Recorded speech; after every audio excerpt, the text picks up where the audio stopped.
अध्याय 26 रात्रि वार्ता भाग 2। उसी रात के आकाश के नीचे मिस्टी माउंटेन विला के काउंसिल हॉल में कोई भी सोया हुआ नहीं था। रात में परिषद कक्ष में अनगिनत मोमबत्तियां जलाई जाती थी, जिनमें से प्रत्येक एक बच्चे की बाह जितनी मोटी होती थी, जिससे पूरा कक्ष दिन के उजाले की तरह रोशन हो जाता था। दिन के समय की चहल पहल की तुलना में इस समय परिषद कक्ष में केवल 6 लोग ही मौजूद थे। जी हाँ, वे 6 हैं जिन्हें मिस्टी मार्शल वर्ल्ड के कुख्यात 6 बाघों के नाम से जाना जाता है। ओ पेंग अभी भी गिरोह के सरगना की कुर्सी पर बैठा था। उसके बाईं और सबसे बड़ा भाई हु यून्यी और दूसरा भाई ली जियान थे।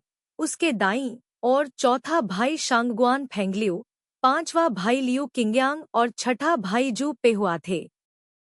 हु लाओडा एक हट्टे कट्टे अधेड़ उम्र के व्यक्ति थे, जिन्होंने सादे कपड़े पहने थे और कुछ हद तक परिपक्व भी लग रहे थे।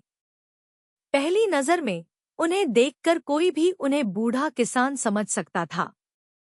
उनका रूप रंग भी साधारण था, घनी भौहें और बड़ी बड़ी आंखें थी। गिरोह के तत्काल आदेश पर उन्हें वापस बुलाया गया था, लेकिन उन्हें कोई सवाल पूछने की जल्दी नहीं थी। इसके बजाय वे आराम से अपने हाथ में पकड़ी चाय की चुस्की ले रहे थे। ली लाओ एर एक लंबा, पतला आदमी था जिसने नीले रंग का चोगा पहना हुआ था। हाथ में तलवार थी जिसे उसने अपने घुटनों के सामने रखा हुआ था। उसका चेहरा ठंडा और भावहीन था, जो उसके नाम के अनुरूप ही था। ली जियान भी नीचे देख रहा था। उसकी आंखें सिकुड़ी हुई थी, मानो वह विचारों में खोया हुआ हो। उनके सामने लियू लाओवू एक छोटे कद के मोटे आदमी थे, जिन्होंने बेहद सादे कपड़े पहने थे, यहाँ तक कि उनकी छाती के काले बाल भी दिखाई दे रहे थे।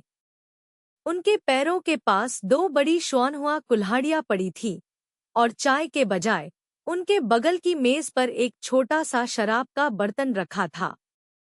उनका रूप रंग उनके नाम से बिल्कुल मेल नहीं खाता था। वे बीच बीच में शराब के बर्तन से एक घूंट लेते, उनकी नजरें इधर उधर घूमती रहतीं, कभी ओ पेंग को देखतीं, फिर बड़े और दूसरे बड़े भाइयों को, और अंत में उनका ध्यान शांगगुआन लाओसी और जू लाओलियू पर टिक जाता, जो दबी आवाज में बातें कर रहे थे। शांगगुआन लाओसी और जू लाओलियू, जाहिर है, जानते थे कि उस शाम वे वहां चर्चा करने के लिए क्यों आए थे। उनके चेहरे उत्साह से भरे हुए थे और वे आपस में फुसफुसा रहे थे।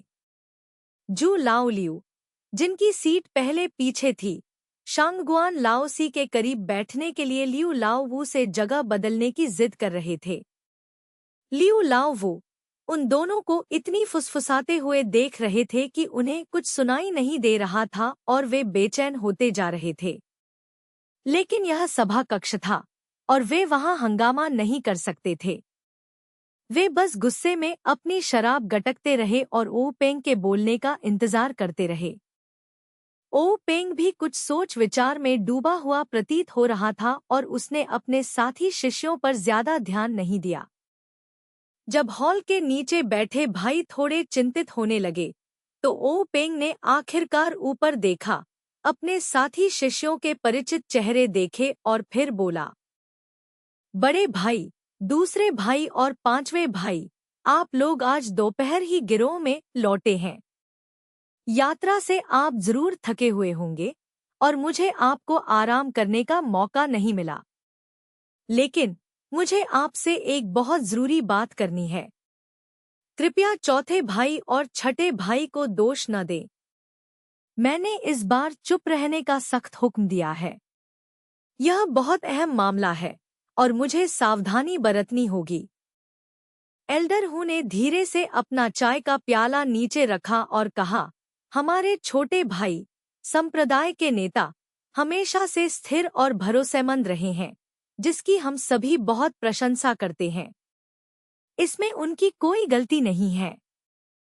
हालांकि आपने एक बहुत ही महत्वपूर्ण बात कही है, इसलिए मैं उसे ध्यान से सुनना चाहूंगा। मार्शल जगत में आजकल शांति छाई हुई है। कई प्रमुख संप्रदाय निष्क्रिय हैं और दानव संप्रदाय भी शांत हो गया है, मानो खेती बाड़ी के लिए घर लौट आया हो। यह हमारे मिस्टी संप्रदाय के लिए अपनी शक्ति बढ़ाने का एक अवसर है। क्या हमारे छोटे भाई के पास कोई अच्छा सुझाव है? ली लाओ एर ने असहमति जताते हुए ठंडे लहजे में कहा, मार्शल आर्ट की दुनिया में ताकत ही मायने रखती है। उत्कृष्ट मार्शल आर्ट कौशल के बिना कोई भी चाल बेकार है। मेरा मानना है कि किसी भी तरह की चालबाजी से बचना और तलवारबाजी का अधिक अभ्यास करना बेहतर है। हूँ लाउडा जानता था कि उसका दूसरा छोटा भाई कठोर चेहरे वाला लेकिन दयालु हृदय का था और बोलते समय दूसरों की भावनाओं का ख्याल नहीं रखता था। उसके शब्द सीधे तौर पर उसके लिए नहीं थे और वैसे भी उनकी बातें तर्कसंगत थीं, इसलिए उसने स्वाभाविक रूप से उन्हें अनदेखा कर दिया। दूसरी ओर लियू लाओवू ने कुल्हाड़ी उठाते हुए कहा, तीसरे भाई, कौन सा बदमाश मुसीबत खड़ी कर रहा है? मैं अभी जाकर उसे काट डालूंगा। शांगगुआन लाओसी और जू लाओ लियू बिना कुछ कहे मुस्कुराते हुए उन्हें देखते रहे। ओ पेंग को हंसी भी आई और गुस्सा भी आया। उसने लियू लाओवू की ओर हाथ हिलाते हुए कहा, लाओवू, बैठ जाओ और शांत हो जाओ। यह उतना अजीब नहीं है जितना तुम कह रहे हो। फिर उसने हूँ लाओडा और ली लाओर से कहा, बड़े भाई, छोटे भाई, यह किसी गिरोह से इलाके के लिए लड़ाई नहीं है और किसी भी तरह की चाल या छल का सहारा लेने की कोई जरूरत नहीं है। उन्होंने जानबूझकर रुककर कहा, मैं आप सभी को एक अच्छी बात बताना चाहता था। वे तीनों असमंजस में पड़ गए और भौहें चढ़ा ली। लियू लाओवू ने कहा, तीसरे भाई, हमारे साथ क्या अच्छी बात हुई है? ली लाओ एर ने कहा, क्या ऐसा हो सकता है कि आसमान से कोई पाई गिरी हो? बूढ़े हूँ ने कुछ नहीं कहा, लेकिन थोड़ी देर सोचने के बाद उसने कहा, तीसरे भाई, क्या यह वही बूढ़ा भिखारी है जिसका जिक्र तुमने पिछली बार किया था? ओ पेंग मुस्कुराया और सहमति में सिर हिलाया। लियू लाओवू हंसते हुए बोला, अरे यार, वो बूढ़ा भिखारी सच में झूठ नहीं बोल रहा था। मैं तो बिल्कुल भूल ही गया था। 1 साल हो गया, किसे याद रहेगा? ली लाओ एर ने गंभीर चेहरे के साथ कहा, तुम कब बाहर गए थे? लगता है तुम पूरे साल गिरोह में ही रहे। मुझे कैसे पता नहीं चला कि तुम बाहर गए थे? ओ पेंग ने कहा, मैं खुद नहीं गया था। इसी क्षण लियू लाओवू ने बीच में दखल देते हुए शांगगुआन लाओसी और जू लाओलियू की ओर इशारा करते हुए कहा, मैं सोच रहा था कि ये दोनों अंदर आते ही फुसफुसा क्यों रहे थे। तो तुम लोग ही गए थे। तुमने पहले कुछ क्यों नहीं कहा? जू लाओलियू ने तुरंत कहा, पांचवें भाई को गलतफहमी हुई है। हमें तो कुछ ही दिन पहले इस बारे में पता चला है। उन तीनों की उलझन बढ़ती ही गई। ओ पेंग ने तुरंत समझाया, चौथे और छठे भाई भी नहीं गए। मैंने उनकी जगह अहाई और किंगेर को भेजा।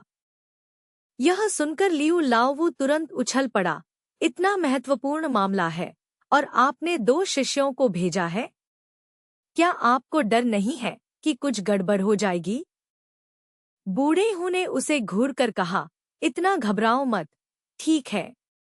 क्या वे दोनों सुरक्षित वापस नहीं आ गए? नहीं तो क्या हम यहाँ शांति से बैठकर बातें कर रहे होते? जू लाओलियू ने एक पल सोचा और कहा, यह सच है। ओ पेंग ने मुस्कुराते हुए समझाया, जी हाँ। अन्य गिरोहों का ध्यान आकर्षित करने और उन्हें स्थिति का लाभ उठाने का अवसर देने से बचने के लिए न तो तान परिवार का मुखिया, न ही वानजियान शिखर का तलवारबाज और न ही मैं गया। हमने केवल अपने दूसरी पीढ़ी के शिष्यों को पहले से चुने गए स्थान पर भेजा और मार्शल आर्ट की दुनिया में कम प्रसिद्ध एकांत प्रिय यानमिंग साधु को उनका नेतृत्व करने के लिए कहा। ली लाओ एर ने कहा, इस साधु यानमिंग की मार्शल आर्ट की कला औसत दर्जे की है, लेकिन वह काफी चतुर है। हालांकि वह काफी धूर्त भी है। अगर हाई किंगर के साथ जाता है तो उन्हें निश्चित रूप से नुकसान उठाना पड़ेगा। हु लाओडा ने कहा। चूंकि लाओ सान और अन्य लोग उन पर भरोसा करते हुए उन्हें ले जाने के लिए कहते हैं, इसलिए उन्होंने अपनी खुद की सावधानियां जरूर बरती होंगी। ओ पेंग ने अपनी नाक छूते हुए कहा, वरिष्ठ भाई ने जो कहा वह बिल्कुल सही है।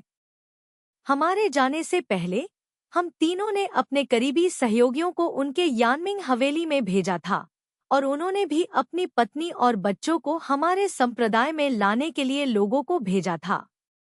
मामला सुलझने के बाद ही हम उनकी पत्नी और बच्चों को वापस ला सके और अपने लोगों का आदान प्रदान कर सके। बॉस हु ने पूछा, आपने किसे भेजा था? ओ पेंग ने कहा, बेशक यह यानेर है। हु लाओडा ने सिर हिलाया। ओ पेंग ने आगे कहा, वह कुछ दिन पहले ही वापस आई है और रिसोर्ट में आराम कर रही है। हु लाओडा ने यह भी कहा, इस तरह का काम करने के लिए सिर्फ वही उपयुक्त है। यह उसके लिए कठिन है। ली लाओ एर ने कहा, वह तुम्हारी बहन है, इसलिए स्वाभाविक रूप से उसे तुम्हारे बोझ साझा करने चाहिए। लेकिन यह अजीब बात है कि जंगली हंसों के साधु ने कुछ भी शरारत करने की कोशिश नहीं की। ओ पेंग की आंखें चौड़ी मुस्कान में बदल गईं और उसने कहा, तुम्हारा मतलब नहीं से क्या है? उसने खजाने की प्रतियोगिता के बदले पत्थर कागज कैंची का सुझाव दिया था, लेकिन हमारी किंगर ने भारी बहुमत से जीत हासिल की। लियू लाओवू भी हंस पड़ा। बिल्कुल सही, यह लड़की इसका सही अनुमान लगाने में कभी नहीं हारती। इसने तो मुझे भी एक बार इसी से बहला फुसलाकर नशे में धुत कर दिया था। इस यानमिंग साधु ने तो खुद ही अपने पैर पर कुल्हाड़ी मार ली है। ओ पेंग ने आगे कहा, सबसे हास्यास्पद बात यह है कि उसने झूठा दावा किया कि उसके पास एक शाही फरमान है, जिसमें लिखा है कि अतिरिक्त खजाने उसे दे दिए जाएंगे जो उन्हें प्राप्त करेगा। अंत में कोई अतिरिक्त खजाना नहीं था, केवल जड़ी बूटियां थी। उसने बस कुछ अतिरिक्त हिस्से ले लिए। मनुष्य सोचता है, भगवान करता है। हर्बल दवा।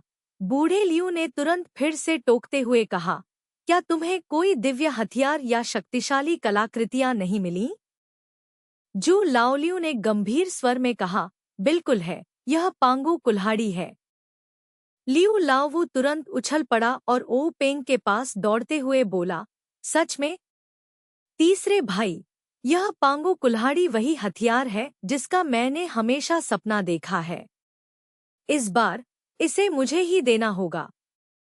मैं इसका इस्तेमाल करके इस मार्शल वर्ल्ड को 2 हिस्सों में बांट दूंगा। ओ पेंग के कुछ बोलने से पहले ही बॉस हु ने बीच में दखल देते हुए उसे डांटते हुए कहा, छठे भाई, वापस जाकर बैठ जाओ। यह परिषद कक्ष है, नियमों को मत भूलो। बूढ़ा लियू बूढ़े हु से काफी डरा हुआ था, इसलिए वह दबे पाव नीचे बैठ गया और मासूमियत से बोला, मालिक, यह मेरा सपना है। आप इसे बर्बाद नहीं कर सकते। मैं यह कुल्हाड़ी लेकर जा रहा हूँ। ली लाओ एर ने कहा, क्या आप सचमुच पांगू कुल्हाड़ी जैसी किसी चीज में विश्वास करते हैं? कैसा रहेगा अगर मैं आपको जुआन्युआन तलवार दे दूं? लियू लाओवू ने बुदबुदाते हुए कहा, तुम्हें जुआन्युआन तलवार कहाँ से मिलेगी? ली लाओ एर ने बीच में कहा, तुम्हारे पास पांगू कुल्हाड़ी भी नहीं है। इसी क्षण बॉस हु ने कहा, लाओ लियू की बकवास पर ध्यान मत दो। पांगू कुल्हाड़ी तो बस एक किंवदंती है। भला इसका अस्तित्व कैसे हो सकता है? इस समय ओ पेंग ने रहस्यमय ढंग से कहा, हालांकि लाओ लियू ने जो कहा वह एक मजाक था, लेकिन बड़े भाई, आपने इस बार वाकई गलत अनुमान लगाया है। सच में इसके अंदर कुछ पौराणिक बात छिपी है। इस बार तो ओल्ड हूँ भी भावुक हो गया और बोला, ये क्या है? क्या ये जड़ी बूटियां नहीं हैं? ओ पेंग हु लाओडा को इतना आश्चर्यचकित करने पर बहुत खुश हुआ और बोला, जड़ी बूटियां तो बस एक बोनस है, असली खजाना तो कुछ और है। बूढ़े लियू नाराज थे। अगर यह पांगु कुल्हाड़ी नहीं है तो यह कौन सा पौराणिक खजाना हो सकता है? क्या यह ज़ुआन्युआन तलवार हो सकती है? देवताओं की साधना के लिए स्वर्गीय अनुशंसा अध्याय, अमरता का अमृत।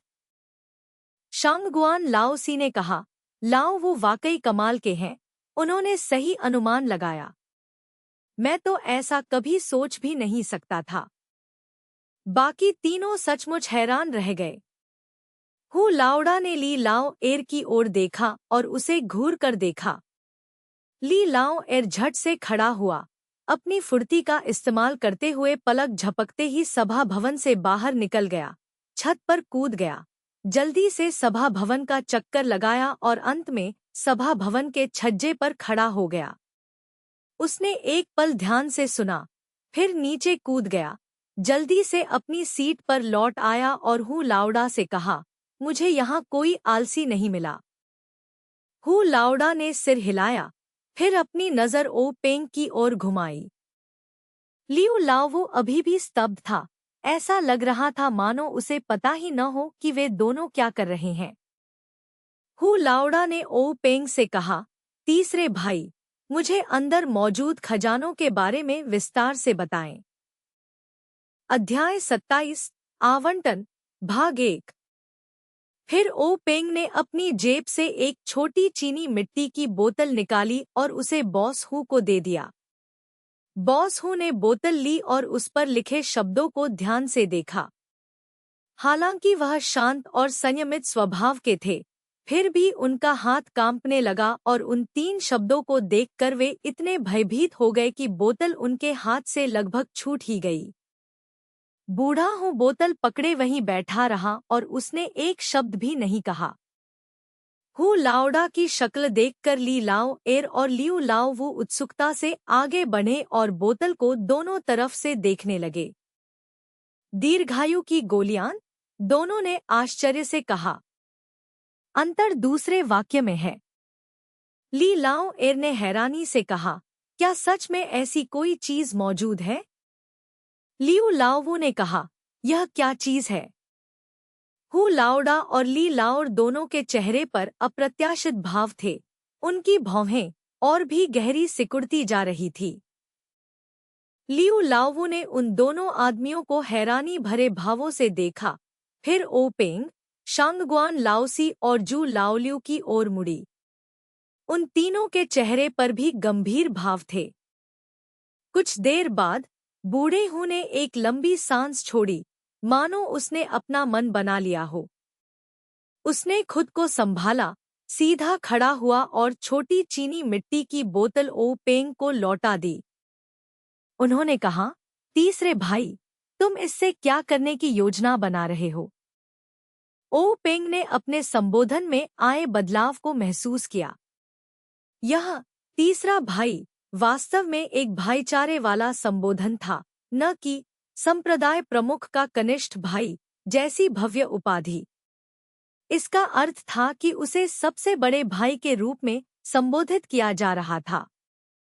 ओ पेंग ने जल्दी और सम्मानपूर्वक कहा, भाई, क्या इसीलिए हमने सभी भाइयों को बुलाया था ताकि हम इस पर एक साथ चर्चा कर सकें?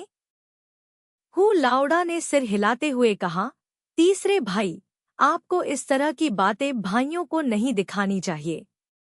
आपको इसे अपने तक ही सीमित रखना चाहिए।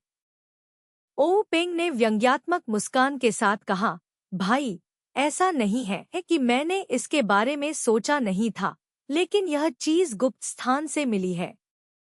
कुल मिलाकर 4 बक्से थे और मुझे नहीं पता कि बाकी लोगों के बक्सों में यह चीज है या नहीं। इसके अलावा जब मैंने इसे यहाँ खोला तो मैं लापरवाह था।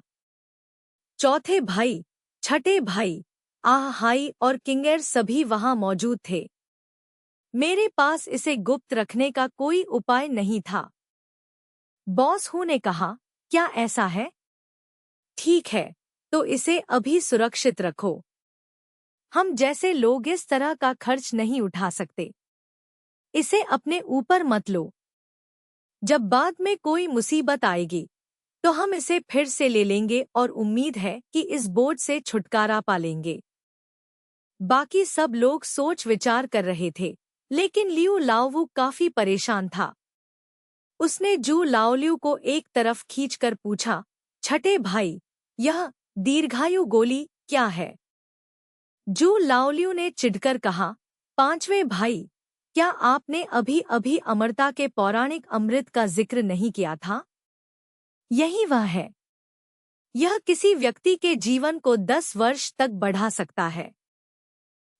लियू लाओवू ने हैरानी से कहा, क्या सच में ऐसी कोई चीज होती है? तो जल्दी से इसे हमारे लिए ले आओ, हम सभी के लिए एक एक, और इससे हमारी उम्र में 10 साल और जुड़ जाएंगे। ली लाओ एर ने व्यंग्यपूर्वक उससे कहा, और कितने 10 साल? एक बार जब तुम इसे ले लोगे और लोगों को पता चल जाएगा, तो तुरंत कोई तुम्हारे दरवाजे पर दस्तक देगा और तुम्हारे पास जीने के लिए एक दिन भी नहीं बचेगा। लियू लाओवू ने बड़ी मुश्किल से कहा, मैं खाकर भाग जाऊंगा, देखते हैं वे मुझे कहाँ ढूंढ पाते हैं। ली लाओ एर ने और भी अधिक व्यंग्य करते हुए कहा, मार्शल आर्ट की दुनिया के सभी लोग तुम्हें ढूंढ रहे हैं, तुम कहाँ भागोगे?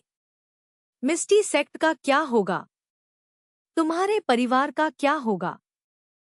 यह सुनकर लियू लाओवू अवाक रह गया। उसने पलकें झपकाईं, होंठ को चटकाया, भौहें उठाईं और लगभग बेशर्मी से कहा, क्या तुम लोग मेरा रास्ता नहीं रोक रहे हो? मैं किस बात से डर रहा हूँ? ली लाओ एर ने भी अपने होंठ सिकोड़ लिए और उसे नजरअंदाज कर दिया। हु लाओडा ने लियू लाओवू को घूरते हुए कहा, लाओवू, तुम अब बच्चे नहीं हो। क्या कुछ होने पर तुम अक्ल का इस्तेमाल नहीं कर सकते? कौन जाने ये सब असली है या नकली? अगर असली भी है तो हम 6 भाई इसे किसे देंगे? क्या तुम्हारे दूसरे भाई ने अभी अभी ये नहीं कहा था कि अगर कोई इसे ले गया तो पूरी मार्शल आर्ट की दुनिया उसका पीछा करेगी? भला ये सब कौन बर्दाश्त कर सकता है? बेहतर होगा कि हम इसके असली या नकली होने की चिंता न करें। बस इसे सुरक्षित रखें और आगे क्या होता है उसका इंतजार करें।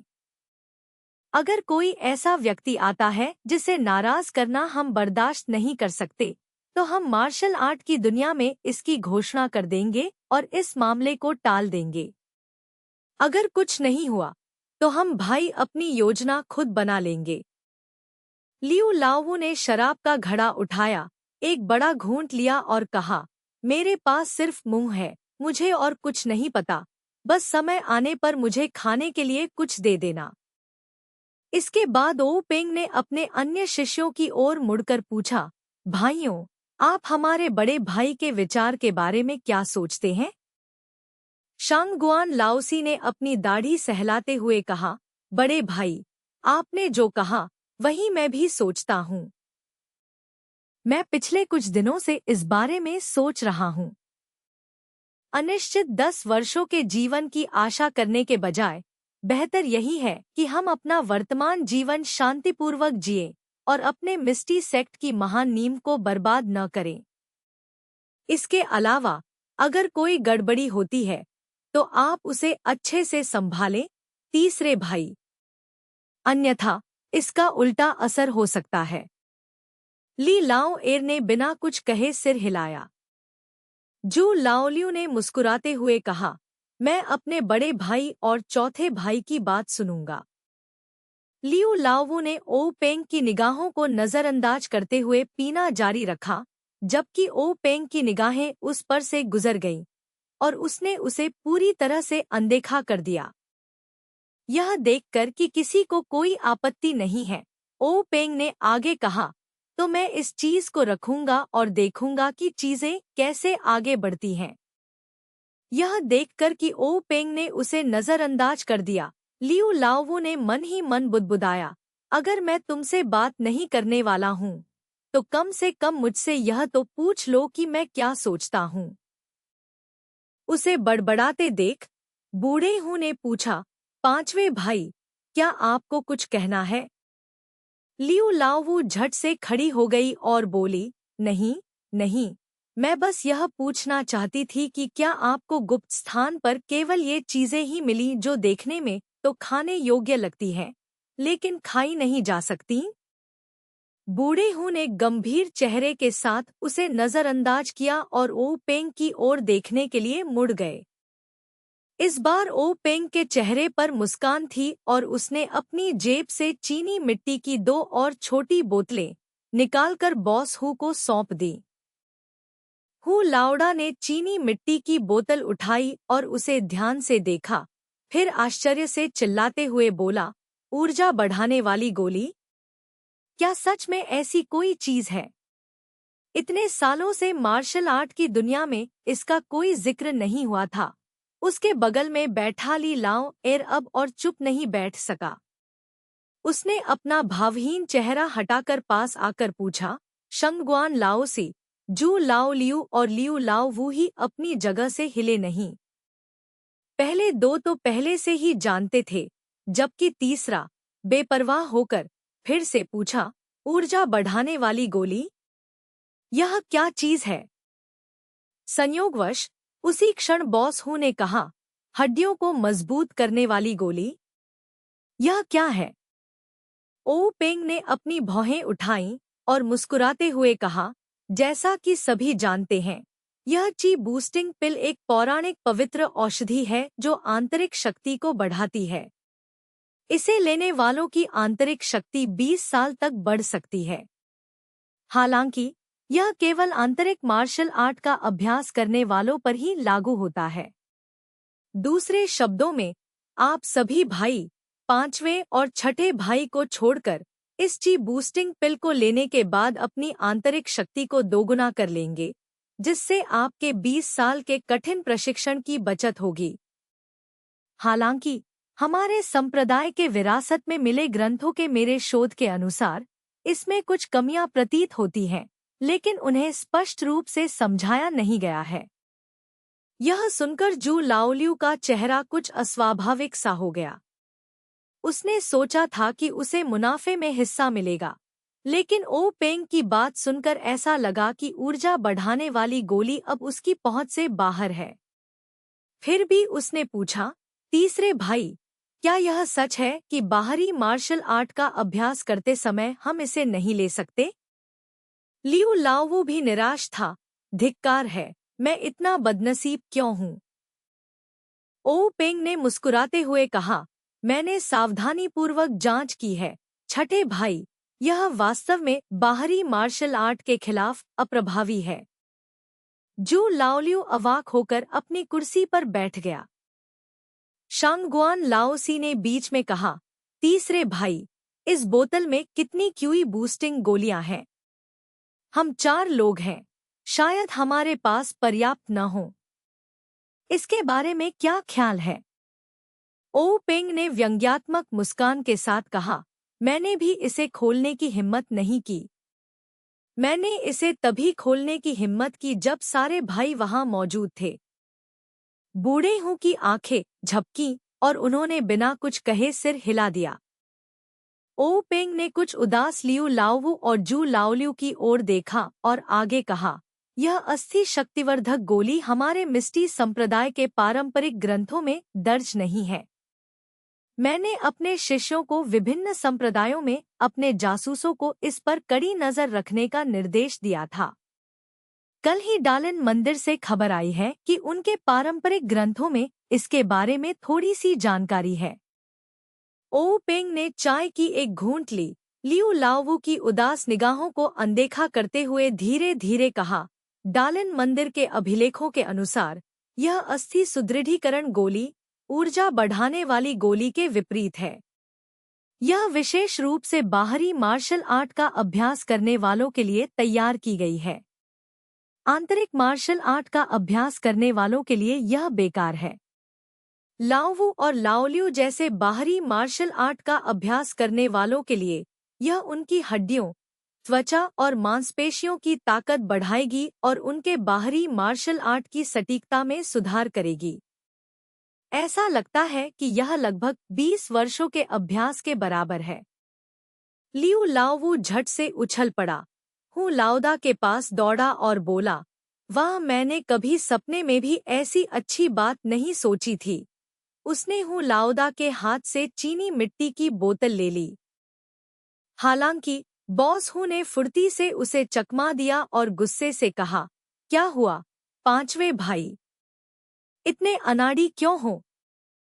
यह देखकर लियू लाओवू ने अजीब सी हंसी हंसते हुए कहा, मैं उत्सुक हूँ, मैं देखना चाहता हूँ कि यह चीज कैसी दिखती है। बड़े हु ने डांटते हुए कहा, वहीं चुपचाप बैठो, थोड़ी देर में तुम्हें समझ आ जाएगा। लियू लाओवू आज्ञाकारी होकर वापस बैठ गया। जू लाओलियू भी असामान्य रूप से उत्साहित थी। जो भी व्यक्ति सुख और दुख के उतार चढ़ाव से भरे ऐसे नाटकीय भावनात्मक अनुभव से गुजरता है, वह इतना उत्साहित हो जाता है कि शांत बैठना उसके लिए असंभव हो जाता है। वह उस छोटी चीनी मिट्टी की बोतल को भी लालसा भरी निगाहों से देखता रहा। हु लाओडा ने चीनी मिट्टी की 2 छोटी बोतलें तो ले लीं, लेकिन उन्हें ओ पेंग को वापस नहीं किया। इसके बजाय वह कुर्सी पर बैठ गया। उन्होंने ओ पेंग की ओर मुस्कुराते हुए देखा और अत्यंत संतुष्टि भरे स्वर में कहा, तीसरे भाई, आप वाकई बहुत अच्छे हैं। दूसरे भाई, इसमें कोई आश्चर्य की बात नहीं है कि उस समय हमने संप्रदाय प्रमुख के पद के लिए आपसे प्रतिस्पर्धा नहीं की। इतनी सारी अच्छी चीजें गुप्त रूप से प्राप्त करने में आपका योगदान संस्थापक पूर्वज से भी कहीं अधिक है। हम दोनों ऐसा नहीं कर सकते। इन दोनों के कारण हमारे मिस्टी संप्रदाय की शक्ति एक स्तर से भी अधिक बढ़ गई है। हु लाओडा ने चीनी मिट्टी की दोनों बोतलों को मजे से देखते हुए कहा, अगर इनमें सिर्फ एक गोली भी हो तो भी हमें 2 और बेहतरीन विशेषज्ञ मिल जाएंगे। हालांकि हम अभी डैलिन मंदिर जैसे शीर्ष संप्रदायों जितने अच्छे नहीं हैं, लेकिन मध्यम आकार के संप्रदायों में हम निश्चित रूप से शीर्ष संप्रदायों में शामिल होंगे। हु लाओडा के उत्साहित चेहरे को देखकर ओ पेंग ने कहा, भाई, आप मेरी बहुत प्रशंसा कर रहे हैं। मैं वास्तव में ऐसी प्रशंसा का पात्र नहीं हूँ। मैं तो बस भाग्यशाली था। हु लाओडा ने कहा, भाग्य भी शक्ति का एक हिस्सा है। तीसरे भाई, आपको विनम्र होने की आवश्यकता नहीं है। फिर उन्होंने आगे कहा, लेकिन मुझे आश्चर्य है कि इस चीनी मिट्टी की बोतल में कितनी गोलियां हैं। हम 6 भाइयों के लिए इन्हें आपस में बांटना आसान नहीं है। ओ पेंग ने बीच में कहा, भाई, मैं इसे आज इसलिए लाया हूं ताकि आप तय कर सकें कि इसे कैसे बांटना है। हालांकि मैं गिरोह का सरगना हूं और शीर्ष विशेषज्ञ बनने की ख्वाहिश रखता हूं, लेकिन किसी गिरोह का उदय और सफलता सभी भाइयों के संयुक्त प्रयासों का परिणाम है। एक अकेला गिरोह का सरगना सब कुछ नहीं कर सकता।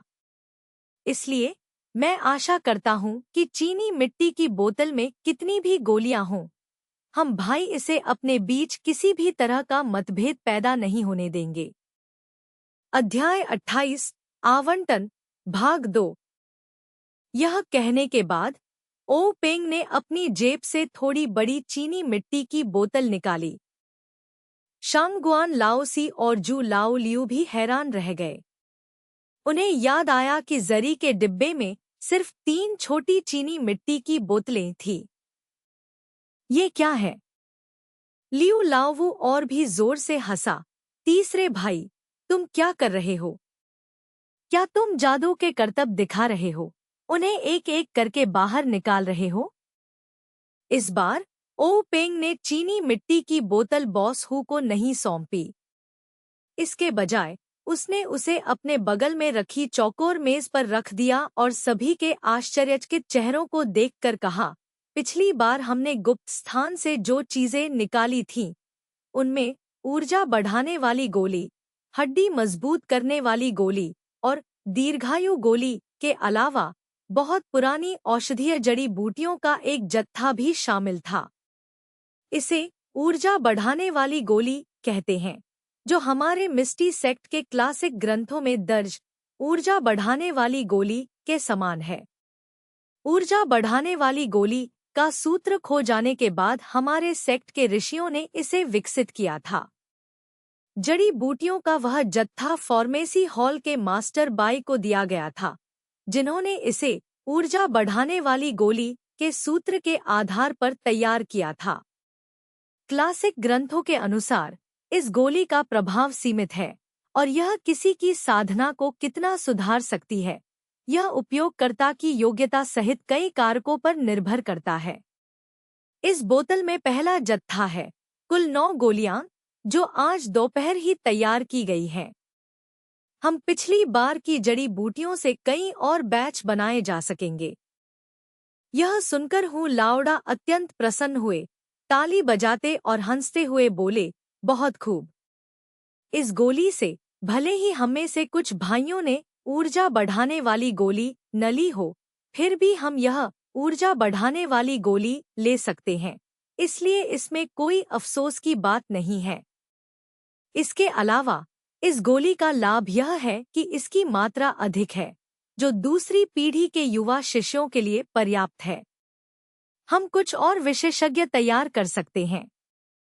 तब ओ पेंग ने क्षमा मांगते हुए कहा, हालांकि हमारे पास हड्डी मजबूत करने वाली गोली का कोई वैकल्पिक फॉर्मूला नहीं है, इसलिए हम इसे अपने उन शिष्यों को नहीं दे सकते जो बाहरी मार्शल आर्ट का अभ्यास करते हैं। यह बहुत दुख की बात है। अगर हड्डी मजबूत करने वाली गोली सिर्फ एक ही है, तो हम इसे अपने दोनों कनिष्ठ भाइयों को भी नहीं दे पाएंगे। हु लाउडा ने ओ पेंग की बात काटते हुए कहा, इस दुनिया में कुछ भी परिपूर्ण नहीं है। यह अवसर मिलना ही काफी है। आपकी कुशलता बनेगी या नहीं, यह तो भाग्य पर निर्भर करता है। इसके अलावा बाहरी साधनों से अर्जित कौशल कभी भी स्वयं के परिश्रम से प्राप्त कौशल के बराबर नहीं होता। क्या मेरे साथी शिष्य इस वजह से किसी बुरी शक्ति के वश में आ जाएंगे? बाकी सब चौंक गए। उनका दिमाग तुरंत सामान्य हो गया और चमत्कारिक गोलियों का नशा उतर गया। सबने सोचा, हमारे बड़े भाई सही कह रहे हैं। मार्शल आर्ट सच्ची साधना से ही अर्जित की जाती है। मानसिक अवस्था को विकसित किए बिना केवल शक्ति बढ़ाने की चाहत से ऊर्जा का विचलन हो सकता है, जो मार्शल आर्ट की दुनिया में आम बात है। शक्ति बढ़ाना महत्वपूर्ण है, लेकिन हमारा जीवन भी उतना ही महत्वपूर्ण है। ओ पेंग ने कहा, बड़े भाई, आप मेरी प्रशंसा कर रहे हैं। यह अच्छी बात है। आप सभी भाई एक दूसरे के स्वभाव और चरित्र को समझते हैं, और आप ऐसी अच्छी बात को बुरी बात में नहीं बदलेंगे। शांगुआन लाओसी ने आगे कहा, भाई, यह खुशी का अवसर हमारे जीवन में अभूतपूर्व है। हालांकि हम क्षण भर के लिए भ्रमित हुए, लेकिन हम इसे अपने भाईचारे को नुकसान पहुंचाने या संप्रदाय के हितों की अनदेखी करने नहीं देंगे। कृपया निश्चिंत रहें। यदि केवल एक ही ऊर्जा बढ़ाने वाली गोली उपलब्ध है, तो मेरा सुझाव है कि हमारे तीसरे कनिष्ठ भाई इसे लें। पहली बात, उनकी दिव्य कला लगभग पूर्ण होने वाली है, और इस गोली की सहायता से वे निश्चित रूप से पूर्ण सफलता प्राप्त करेंगे। दूसरी बात, वे संप्रदाय के नेता हैं, और उनकी मार्शल आर्ट का स्तर सीधे संप्रदाय की समृद्धि निर्धारित करता है। तीसरी बात, यह गोली मूल रूप से हमारे तीसरे कनिष्ठ भाई द्वारा प्राप्त की गई थी, और यदि वे इसे लेने के इच्छुक नहीं हैं, तो हम इसे लेने का साहस कैसे कर सकते हैं? सभी ने इस विचार की सराहना की, और बॉस हू ने छोटी चीनी मिट्टी की बोतल वापस ओ पेंग को सौंप दी। ओ पेंग ने औपचारिकता नहीं बरती और बिना किसी झिझक के इसे स्वीकार कर लिया। एक हाथ में छोटी चीनी मिट्टी की बोतल पकड़े हुए ओ पेंग ने एक बार फिर सबकी ओर देखा। दूसरे हाथ से उसने बोतल का ढक्कन दबाया अपनी आंतरिक ऊर्जा का संचार किया और स्नैप की आवाज के साथ बोतल खुल गई, जिससे एक मनमोहक सुगंध फैली। ओ पेंग ने छोटी चीनी मिट्टी की बोतल की सामग्री को पहले से तैयार किए गए एक जेड बॉक्स में डाल दिया। उसमें 3 गोलियां थीं। ओ पेंग बहुत खुश हुआ। उसने 3 जेड बॉक्स ढूंढे, उन्हें मेज पर रखा और बॉस हू के सामने धकेलते हुए कहा, मुझे लगा था कि एक ही होगी, लेकिन अब 2 अतिरिक्त हैं। कृपया इन्हें बांट दीजिए, सीनियर ब्रदर। हू लाउडा ने व्यंग्यात्मक मुस्कान के साथ अपने सामने रखे 3 जेड बक्सों को देखा, सिर हिलाया और कहा, तीसरे भाई, आपने मुझे एक मुश्किल समस्या दे दी है। एक बक्सा तो ठीक है, लेकिन इन तीनों को हम कैसे बांटेंगे? ठीक है, चलिए अभी जो कहा है, उसी के अनुसार चलते हैं। तीसरे भाई, आप एक बक्सा ले लीजिए। ओ पेंग ने निर्देशानुसार कार्य किया। उसने जेड के बक्सों में से एक को उठाया और उसे अपने वस्त्रों में रख लिया। हू लाओडा ने ली लाओ एर और शांगगुआन लाओ सी की ओर देखकर कहा, लाओ एर, लाओ सी, तुम दोनों को भी एक एक लेना चाहिए। ली लाओ एर उठी नहीं और बोली, भाई, तुम्हारा क्या ख्याल है? क्या तुम इसे नहीं चाहते? हू लाओडा हंसते हुए बोली, बुढ़ापे में कुछ कमियां तो होती ही हैं। मैं इतने सालों से आपकी नेता रही हूं, इसलिए मुझे आपके लिए एक अच्छा उदाहरण पेश करना चाहिए। मैं अब इतनी बूढ़ी हो चुकी हूं कि कोई जिम्मेदारी नहीं उठा सकती। मैंने आप सबको बड़े होते देखा है। आप जो करते हैं, वही मैं भी करती हूं। शांगगुआन लाओसी ने यह भी कहा, भाई, कैसा रहेगा अगर मैं तुम्हें अपना कौशल दे दूं? यह 20 साल का अनुभव है। मेरे पास इसका अभ्यास करने का समय है। ली लाओ एर ने यह भी कहा, जी, बड़े भाई, आप बूढ़े हो रहे हैं और केवल अपनी साधना के बल पर आप शिखर तक नहीं पहुंच पाएंगे। दूसरी ओर, मेरे चौथे भाई और मेरे पास अभी बहुत समय है। मेरा मानना है कि आपको पहले इनमें से एक गोली ले लेनी चाहिए। ओ पेंग भी अपनी ऊर्जा बढ़ाने वाली गोली निकालना चाहता था, लेकिन वह जानता था कि उसे गोली की जरूरत है और उसकी जरूरत गिरोह की भी जरूरत है। वह भाईचारे के कारण गिरोह के हितों को नहीं छोड़ सकता था, इसलिए उसने कुछ नहीं कहा। हू लाओडा ने अपने भाइयों को संतुष्टि भरी निगाहों से देखा। कितने अच्छे भाई थे। भले ही वे सगे भाई नहीं थे, लेकिन गुरु द्वारा मिस्टी सेक्ट में लाए जाने के बाद से वे साथ पले बड़े थे। सबसे बड़े होने के नाते उन्होंने बचपन से ही उनका मार्गदर्शन किया था और उन्हें प्रशिक्षण दिया था। बड़े होकर उन्होंने मार्शल आर्ट की दुनिया में कदम रखा और अपने पसीने खून से मिस्टी सेक्ट के 6 बाघ का नाम रोशन किया। हालांकि अब वे बड़े हो चुके थे, अपनी अपनी सफलताएं हासिल कर चुके थे और उनके अपने परिवार भी थे, फिर भी इतनी बड़ी चुनौतियों के बावजूद वे हू लाओडा को याद करते थे। हू लाओडा की मेहनत व्यर्थ नहीं गई थी। बूढ़े हू ने हंसते हुए कहा, बस करो, मैंने फैसला कर लिया है। इसे लेने से तुम्हें मुझसे ज्यादा फायदा होगा, इसलिए तुम्हें ही इसे लेना चाहिए। परिषद कक्ष में सन्नाटा छा गया। कुछ देर बाद ली लाओ एर ने कहा, भाई, मेरे पास एक विचार है। आपका क्या ख्याल है? बूढ़े हू ने सिर हिलाया और कहा, मुझे इसके बारे में बताओ। ली लाओ एर ने कहा, भाई, आप जानते हैं कि मैं मुख्य रूप से हमारे मिस्टी संप्रदाय की मिस्टी 7 स्वॉर्ड्स का अभ्यास करता हूँ, जिसमें बहुत अधिक आंतरिक ऊर्जा की आवश्यकता नहीं होती। मेरी योग्यता को देखते हुए तलवारबाजी में मेरी वर्तमान उपलब्धियां एक निश्चित सीमा तक पहुंच चुकी हैं। इससे आगे बढ़ना केवल आंतरिक ऊर्जा का मामला होगा। हालांकि तलवारबाजी के शिखर तक केवल आंतरिक ऊर्जा से नहीं पहुंचा जा सकता। इस सीमा को पार करने के लिए मुझे तलवारबाजी को समझना भी आवश्यक है। इसलिए इस ची बढ़ाने वाली गोली की मुझे तत्काल आवश्यकता नहीं है। मैं इसे आपको देना चाहता हूँ, भाई। क्या यह ठीक है? बूढ़ा हूँ गहरी सोच में डूब गया। ओ पेंग ने कहा, भाई, मुझे बस यह नहीं पता कि क्या इस ची बढ़ाने वाली गोली को अलग से लिया जा सकता है। संप्रदाय के अभिलेखों में इसका उल्लेख नहीं है। हु लाओडा ने क्यूई बढ़ाने वाली गोलियों से भरा जेड का डिब्बा खोला और उसमें से एक सुगंधित खुशबू निकली। उसने उसे हाथ से दबाया तो वह बहुत सख्त लगा। फिर उसने ढक्कन बंद कर दिया। यह देखकर ली लाओ एर ने कहा, भाई, हमें कोई जोखिम नहीं लेना चाहिए। मैं ची बूस्टिंग पिल ले लूंगा। अगर ची बूस्टिंग पिल को अलग से नहीं लिया जा सकता और हमें इसे आधा काटना पड़े, तो इसके औषधीय गुण नष्ट हो जाएंगे। क्या इसका मतलब यह नहीं होगा कि हम दोनों में से किसी को भी इससे लाभ नहीं मिलेगा? सबसे बड़े भाई हूं ने कहा, दूसरे भाई, क्या तुमने जो कहा वह सच है? हमने तलवारबाजी का अभ्यास नहीं किया है। तुम अपने बड़े भाई से झूठ नहीं बोल सकते। ली लाओ एर ने कहा, बिल्कुल।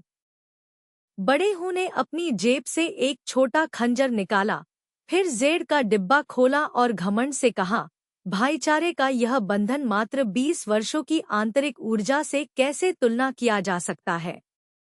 जब आप, दूसरे भाई, अपने बड़े भाई को इतना बड़ा लाभ देने को तैयार हैं, तो मैं अपने छोटे भाई के साथ इसे साझा करने का अवसर कैसे छोड़ सकता हूँ? भले ही इससे औषधि का असर खत्म हो जाए और हम भाइयों को कुछ भी न मिले, इस ऊर्जा बढ़ाने वाली गोली से अपने भाईचारे को दांव पर लगाने में मुझे क्या डर है?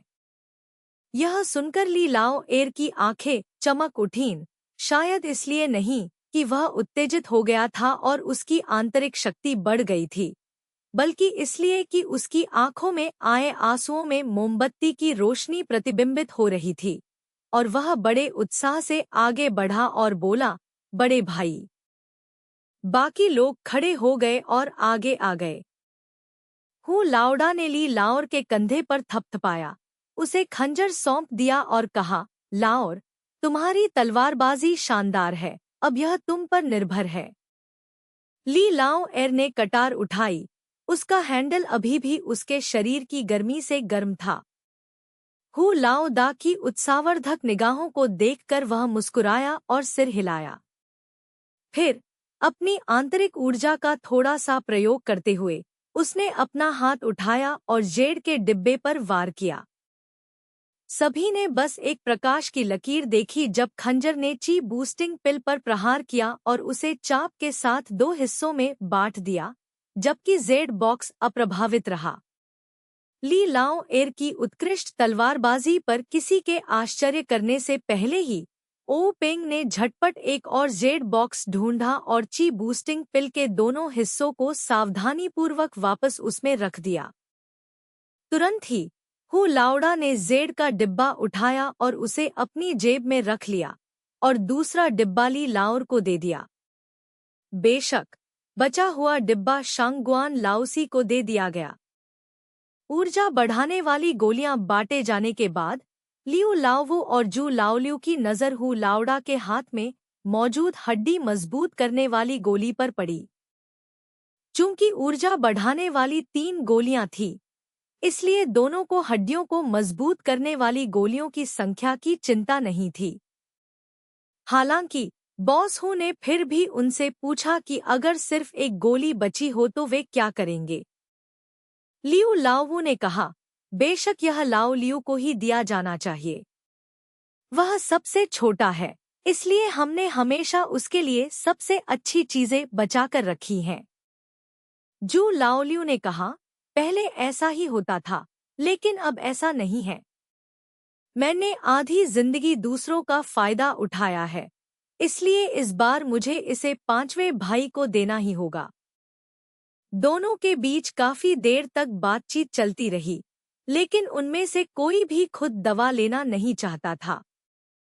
अंततः लियू लाओवू अधीर हो गया और बोला, भाई, जल्दी करो और इसे खोलो। इसमें 3 ऊर्जा बढ़ाने वाली गोलियां हैं, है ना? शायद इसमें भी 3 ही गोलियां हों। हम इस तरह समय क्यों बर्बाद कर रहे हैं? अगर एक ही गोली है तो हम उसे बराबर बराबर बांट लेंगे। इसलिए बिना कुछ और कहे बूढ़े हूँ ने चीनी मिट्टी की बोतल को तोड़ दिया और हड्डियों को मजबूत करने वाली गोली को जेड के डिब्बे में डाल दिया। सचमुच उसके अंदर 3 गोलियां थी।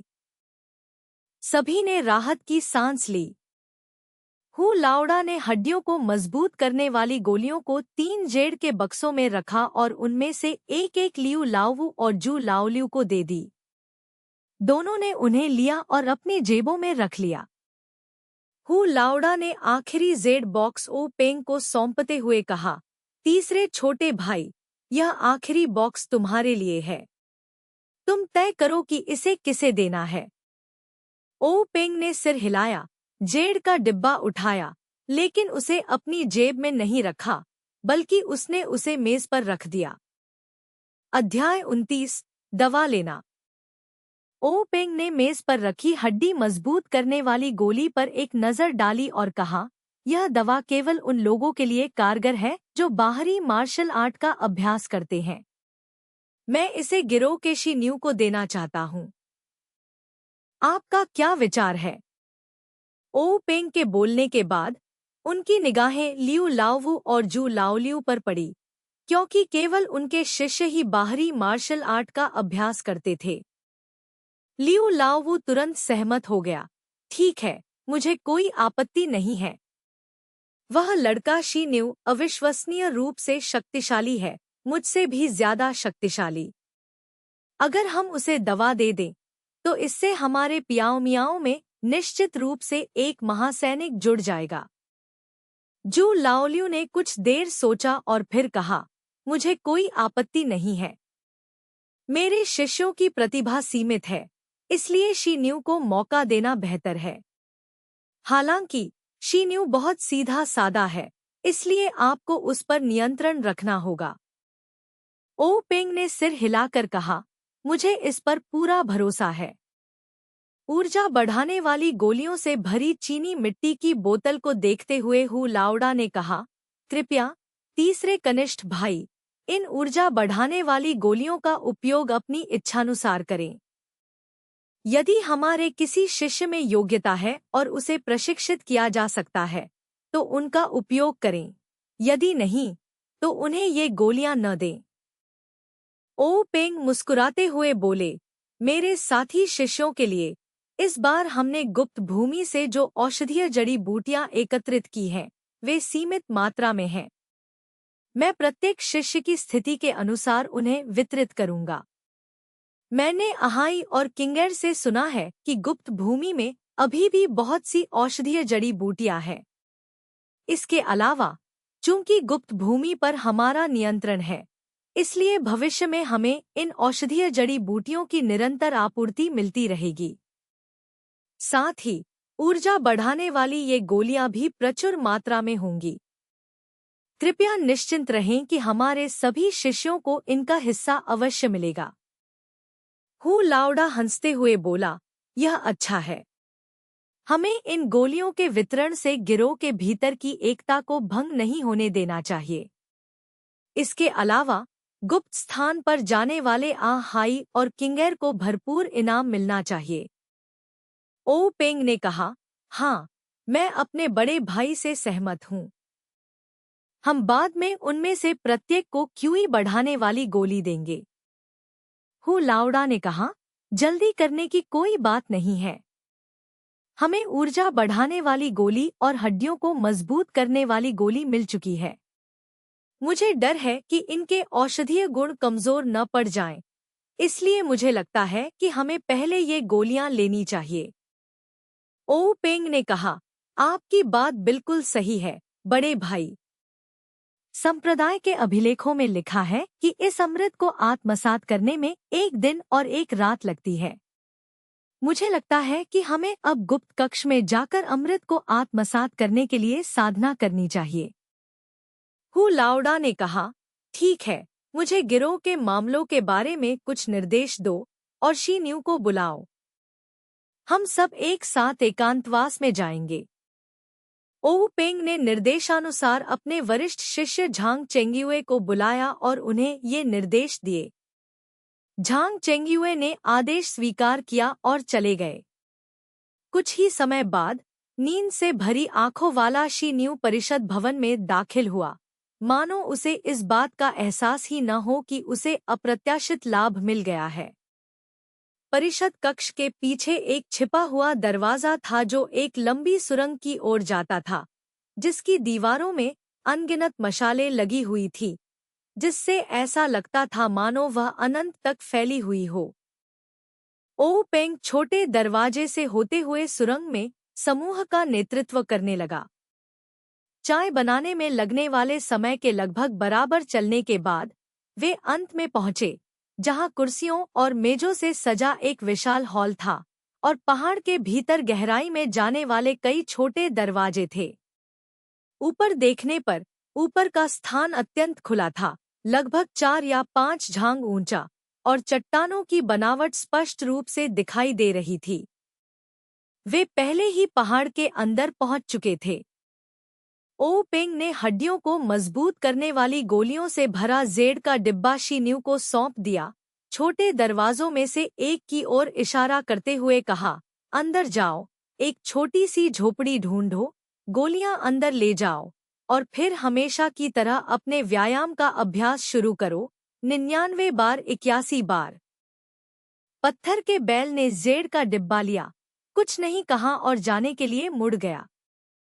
बाकी लोग एक और छोटे दरवाजे से अंदर गए और उनमें से प्रत्येक को एकांत में ध्यान करने के लिए एक छोटी सी झोपड़ी मिल गई। एक गुप्त कमरा मिलने के बाद ओऊ पेंग पालथी मारकर बैठ गया और सबसे पहले उसने अपनी मन को शांत करने के लिए मिस्टी डिवाइन स्किल का अभ्यास किया।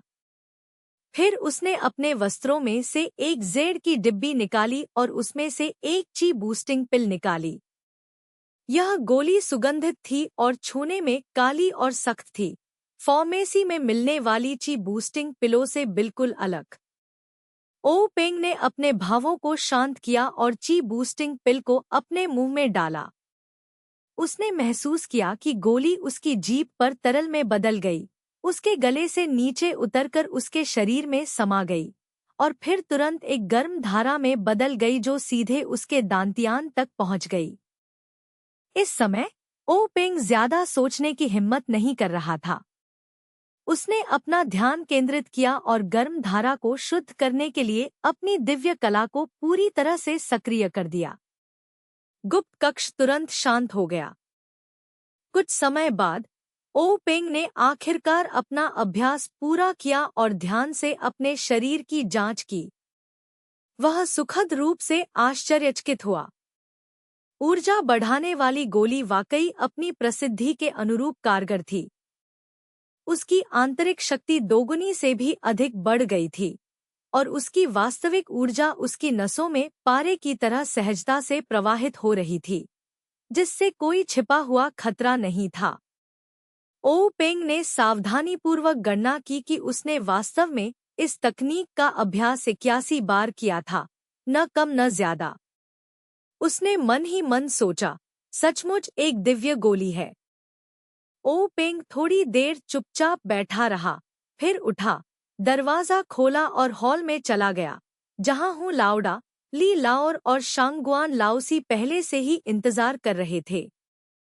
ओऊ पेंग ने आगे बढ़कर बॉस हूँ से चिंता से पूछा, भाई, कैसा चल रहा है?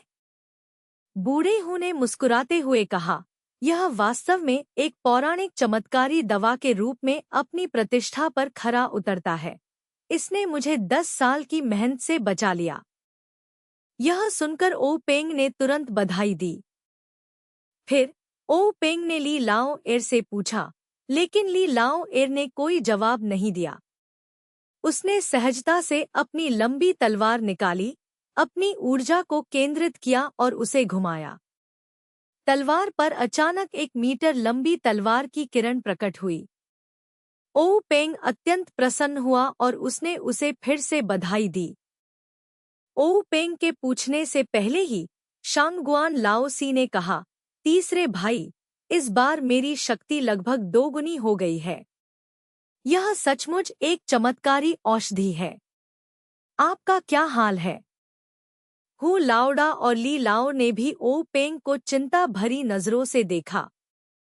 ओ पेंग भी हंसे और बोले, सौभाग्य से ईथरियल डिवाइन स्किल की शक्ति दोगुनी से भी अधिक हो गई है और यह अपने चरम पर पहुंचने वाली है। शांगगुआन लाओसी ने बार बार अपनी प्रशंसा व्यक्त की। कुछ देर बाद भी लियू लाओवू, जू लाओलियू और शी न्यू हिले तक नहीं। शांगगुआन लाओसी चिंतित हो गए। ओ पेंग ने कहा, शायद चिंता करने की कोई जरूरत नहीं है। बाहरी मार्शल आर्ट प्रशिक्षण आंतरिक मार्शल आर्ट से अलग होता है। आंतरिक ऊर्जा का संचार हो सकता है, लेकिन बाहरी मार्शल आर्ट में हड्डियों और मांसपेशियों में बदलाव शामिल होता है। थोड़ा इंतजार करते हैं। समूह हॉल में 2 वक्त का खाना खाने के समय तक इंतजार कर रहा था। तभी अचानक उन्हें बगल वाले पत्थर के घर से जोरदार हंसी सुनाई दी। लियू लाओवू ने दरवाजा खोलकर बाहर कदम रखा। उनका हट्टा कट्टा शरीर कुछ पतला लग रहा था और उन्होंने दोनों कुल्हाड़ियों को बड़ी आसानी से थाम रखा था। वे पहले की तरह बेढंगे कदमों से नहीं, बल्कि हल्के कदमों से समूह की ओर बढ़े। बिना पूछे ही यह स्पष्ट था कि उनके कुंग-फू कौशल में तेजी से सुधार हुआ था। इसके तुरंत बाद एक और पत्थर के घर का दरवाजा खुला और जू लाओलियू ने भी अपनी साधना की बाधा को तोड़ दिया। उसके शरीर में ज्यादा बदलाव नहीं आया था, लेकिन जब वह करीब आया तो सबने देखा कि उसकी कनपटी थोड़ी उभरी हुई थी और उसके दोनों बड़े हाथ गोरे और रत्न जैसे लग रहे थे। ऐसा लग रहा था कि उसकी बाहरी शक्तियां अंदर से बाहर की ओर निखरने लगी थी।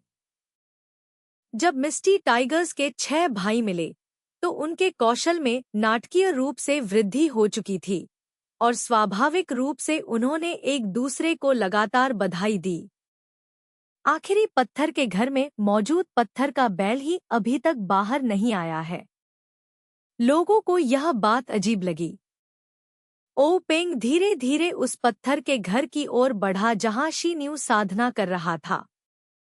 उसने ध्यान से सुना और अंदर से आती हवा की आवाज के साथ साथ शी न्यू की हल्की सांसें भी सुनाई दे रही थी। वह अभी भी अपनी कलाओं का अभ्यास कर रहा था। ओ पेंग ने लियू लाओवू की ओर मुड़कर देखा और सोचने लगा, लाओवू और लाओलियू दोनों एकांतवास से बाहर आ गए हैं। क्या यह हो सकता है कि यह शी न्यू उनसे अधिक शक्तिशाली हो? वह अभी तक एकांतवास से बाहर क्यों नहीं आया है? आधे घंटे बाद ओ पेंग ने फिर से ध्यान से सुना, लेकिन स्थिति वैसी ही बनी रही। ओ पेंग असमंजस में था। क्या ऐसा हो सकता है कि हमारा मिस्टी सेक्ट एक अद्वितीय गुरु को जन्म देने वाला है? एक और भोजन का समय बीतने के बाद ओ पेंग और अधिक संयम नहीं रख सका। उसने धीरे से दरवाजे की दरार खोली और अंदर झांका। उसने एक विशालकाय व्यक्ति को बड़ी कुशलता से वज्र हाथ की तकनीक का अभ्यास करते देखा। चालें शक्तिशाली थी, हवा जोरों से चल रही थी। दूर से भी हथेली के प्रहार ओ पेंग की आंखों में एक अलौकिक दिव्य शक्ति का संचार करते प्रतीत हो रहे थे। कुछ देर अभ्यास करने के बाद शी न्यू ने अंत में 78 चिल्लाया। फिर उसने वज्र हाथ की पहली चाल से फिर से अभ्यास शुरू किया। उसी क्षण शी न्यू की नजर झांकते हुए ओ पेंग पर पड़ी। अपने मुक्के और लाते रोके बिना उसने चिल्लाकर कहा, मुखिया, एक पल रुकिए। मैंने अभी अभी 78 बार अभ्यास किया है। मैं 81वीं बार से ज्यादा दूर नहीं हूँ। उसके शब्द स्पष्ट थे और उसकी सांसें स्थिर थीं, जिससे उसके मुक्कों और लातों पर कोई असर नहीं पड़ रहा था। उसका कौशल उत्कृष्ट था। इस स्तर तक पहुंचने के लिए 30 से 50 साल के कठिन प्रशिक्षण की आवश्यकता होती। ओ पेंग चौंक गया। क्या हड्डी मजबूत करने वाली गोली लेने का यही सही तरीका था? उसे आश्चर्य हुआ कि पांचवें और छठे भाइयों ने अपनी आंतरिक ऊर्जा का संचार कैसे किया होगा। उसने उनसे पूछने का सोचा, लेकिन फिर अपना इरादा बदल दिया। यह सब अतीत की बात थी। अगर इसे लेने का तरीका गलत भी था, तो इससे कुछ नहीं बदलेगा और केवल और अधिक परेशानी ही होगी। इसलिए ओ पेंग समूह में वापस आ गया और उनसे फिर से बातचीत करने लगा और शी न्यू के 81वें प्रयास के पूरा होने का इंतजार करने लगा। सभी लोग वहीं खड़े रहे। उनके पैरों में दर्द होने लगा था, लेकिन शुक्र है कि उन्हें अचानक सौभाग्य प्राप्त हुआ था, इसलिए उन्हें इसकी परवाह नहीं थी। वे आपस में बड़बड़ा ही रहे थे कि तभी पत्थर का दरवाजा खुल गया। पत्थर का बना बैल भीतर से प्रकट हुआ। उसका आकार पहले से 3 गुना बड़ा था। उसकी त्वचा हल्की चमक रही थी और उसकी आभा आकाश की ओर उठ रही थी। जैसे ही वह भीड़ के सामने चलने लगा, ऐसा लगा मानो वह कोई विशालकाय आध्यात्मिक देवता हो। ओ पेंग को देखते ही शी न्यू ने कहा, गुरुजी, आपने मुझे क्या दिया? इसकी खुशबू तो बहुत अच्छी है। 10 कटोरी चावल खाने से भी बेहतर है। आमतौर पर वज्रहात तकनीक का 3 बार अभ्यास करने के बाद मैं पसीने से तरबतर हो जाता था और हांफने लगता था, लेकिन इस छोटी सी गोली को लेने के बाद मैंने बिना थके 81 बार अभ्यास किया है। अभी भी मुझ में ऊर्जा भरी हुई है और मैं बिना किसी परेशानी के थोड़ी देर और अभ्यास कर सकता हूँ। सब लोग मन ही मन मुस्कुराए। ओ पेंग ने पूछा, शी न्यू, पहले की तुलना में अपने कौशल स्तर के बारे में आप कैसा महसूस करते हैं? शी न्यू ने अपना सिर खुजाते हुए कहा, मुझे नहीं पता। बस मुझे पहले से ज्यादा ताकतवर महसूस हो रहा है। मैं पहले एक गाय को मार सकता था, लेकिन अब शायद एक भालू को भी मार सकता हूँ। लियू लाओवू आगे बढ़ा और बोला, पत्थर के बैल, आओ, अपनी पूरी ताकत से मुझ पर प्रहार करो। यह सुनकर शी न्यू ने अपना संयम नहीं खोया। उसने गहरी सांस ली और एक मुक्का मारा। लियू लाओवू ने भी अपनी मुट्ठी उठाई और पूरी ताकत से वार करने का इरादा किया, लेकिन मुक्का उसके पास पहुंचने से पहले ही मुक्के की तेज हवा उसे लग गई। वह बुरी तरह चौंक गया और उसे लगा जैसे उसने अपनी सारी ताकत लगा दी हो। 2 विशाल मुट्ठियां जोरदार धमाके के साथ टकराईं। पत्थर का बैल एक कदम पीछे लड़खड़ा गया, जिससे पत्थर की पटिया पर एक गहरा पदचिह्न बन गया।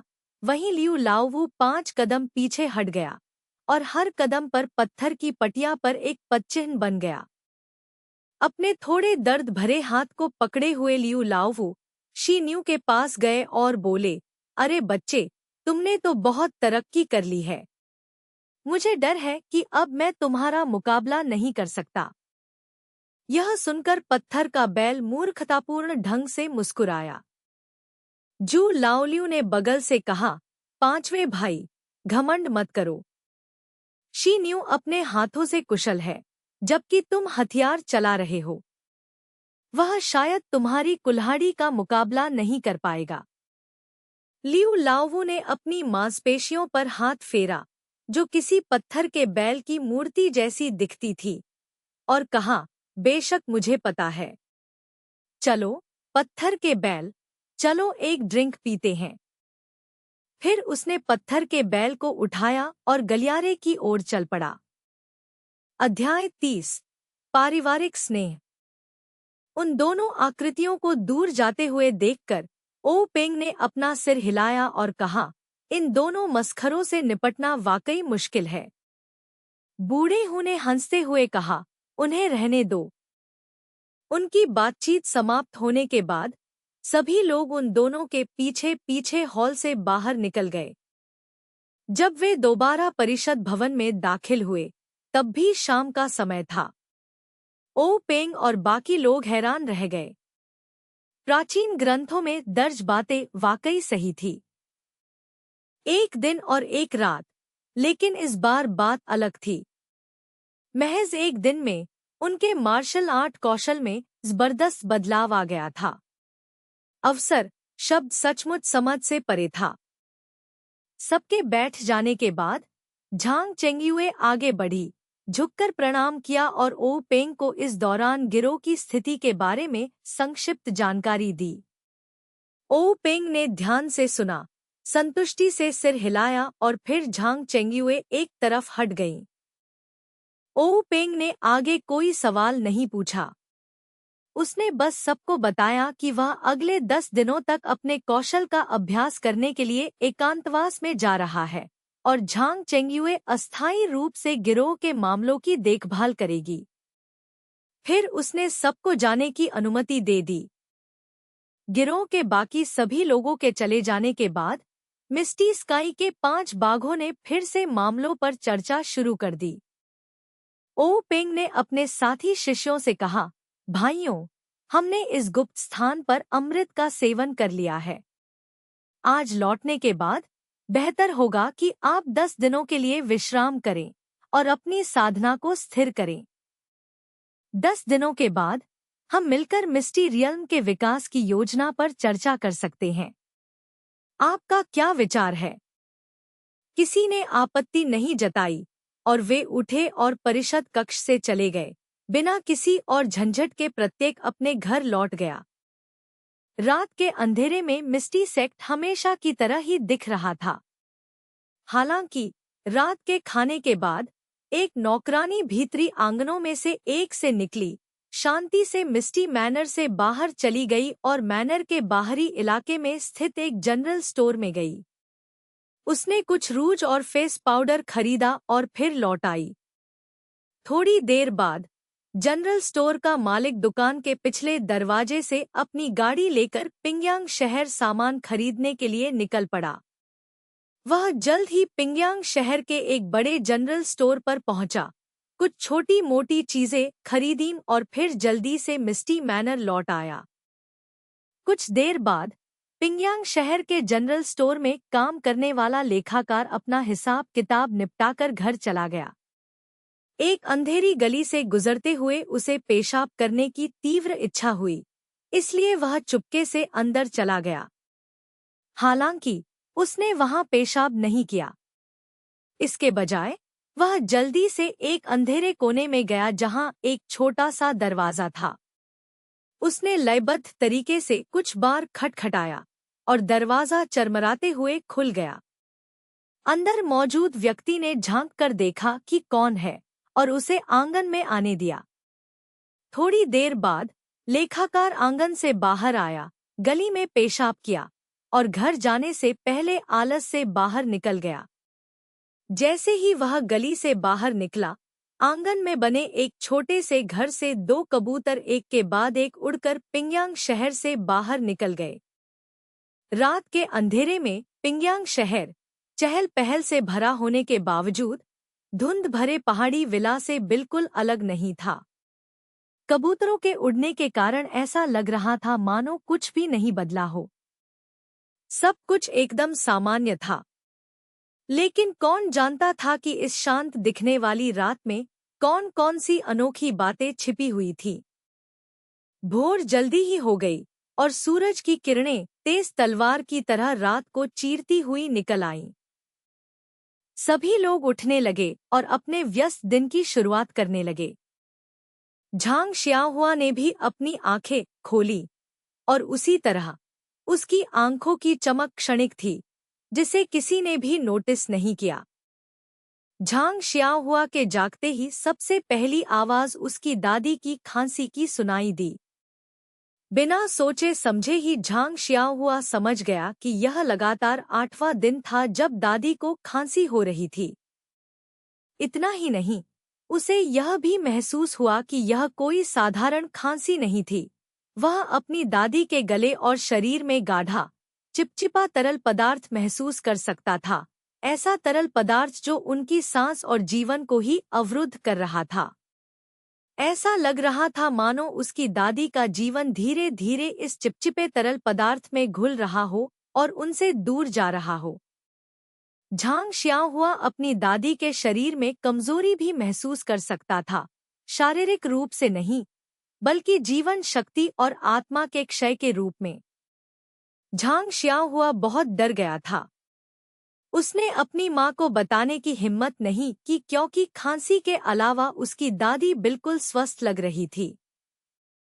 वह हर दिन काफी खाना खाती थी और गांव के पशुचिकित्सक ओल्ड चेन ने कहा था कि यह सिर्फ ठंड का मौसम और उनके शरीर की ठंडी प्रकृति के कारण है, जो उनकी उम्र के लिए असामान्य है, और वह वसंत ऋतु में ठीक हो जाएंगी। हालांकि झांग शियाहुआ को इस बात पर यकीन नहीं हुआ। दादी को फिर से जोर से खांसी आई। दर्द से उनकी कमर झुक गई।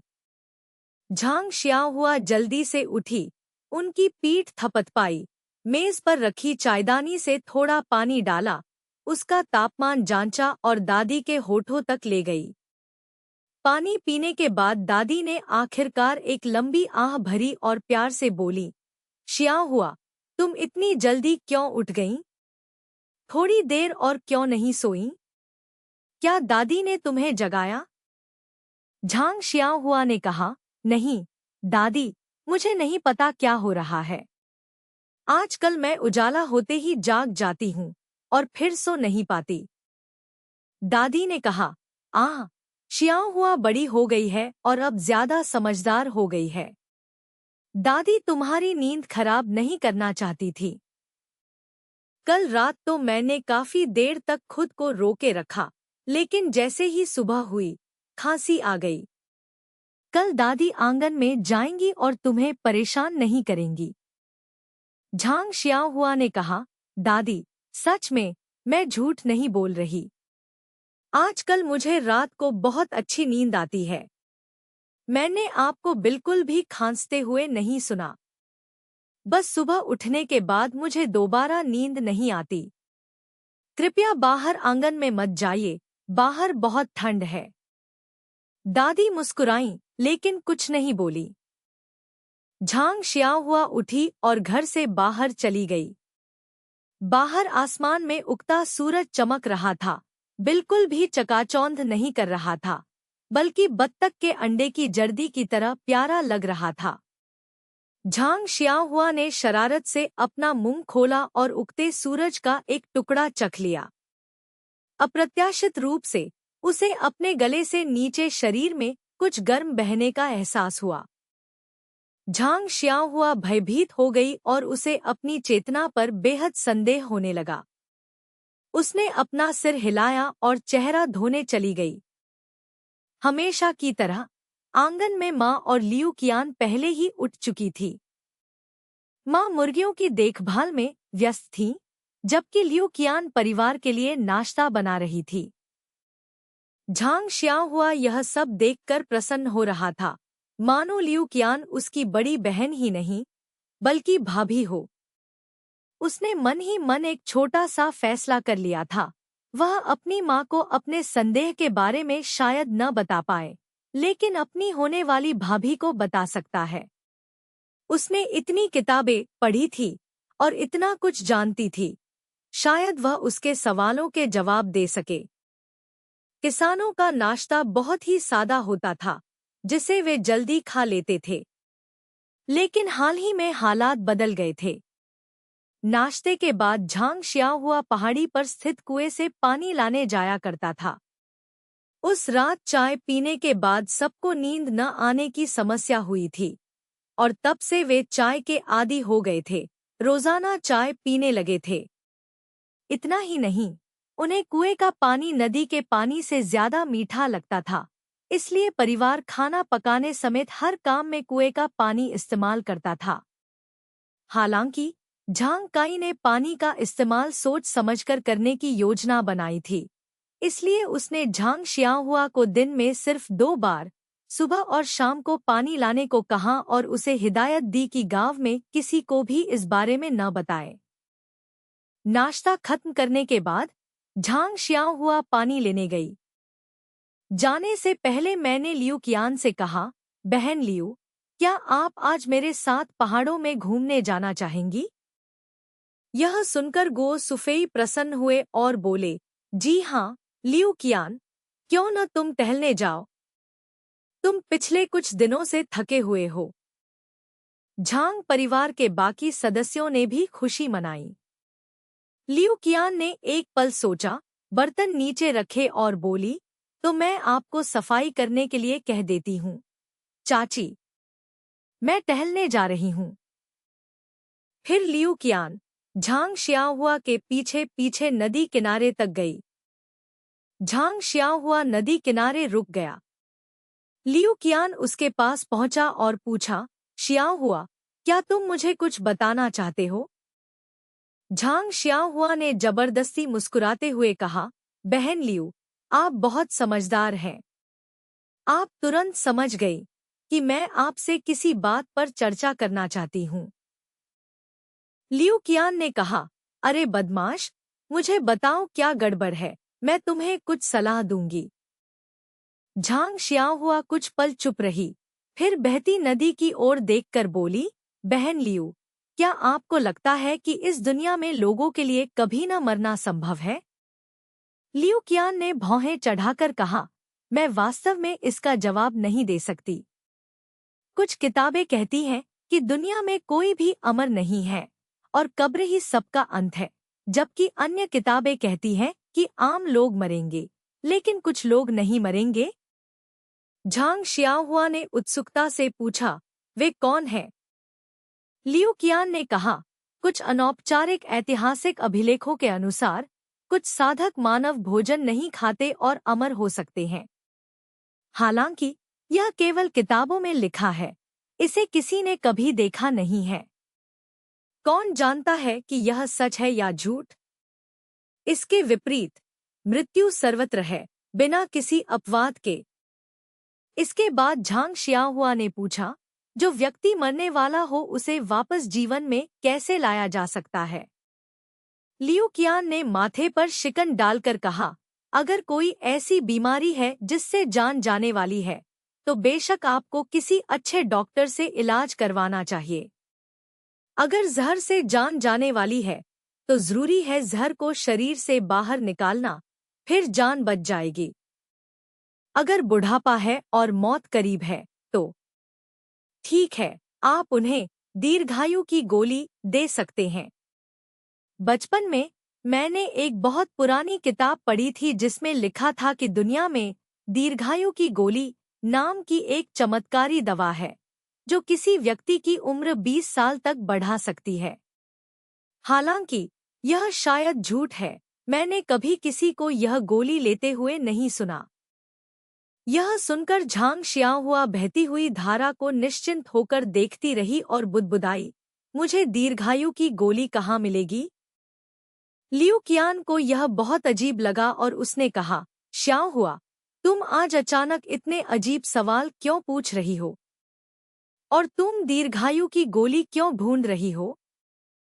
झांग शियाहुआ ने अपना सिर उठाया, उसके होंठ ऐसे सिकुड़े हुए थे मानो वह रोने वाली हो, उसकी आवाज कर्कश थी, और उसने कहा, बहन लियू, मुझे ऐसा लग रहा है कि दादी मुझे छोड़कर जाने वाली है, वह मरने वाली है।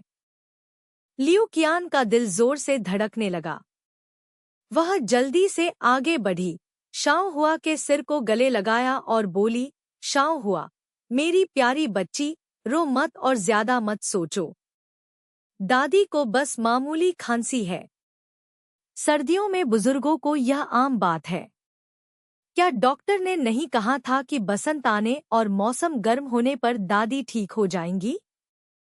झांग शियाहुआ की आंखों में आंसू भर आए और उसने कहा, लेकिन बूढ़ा चेन एक पशु चिकित्सक है, उसे वास्तव में लोगों का इलाज करना नहीं आता।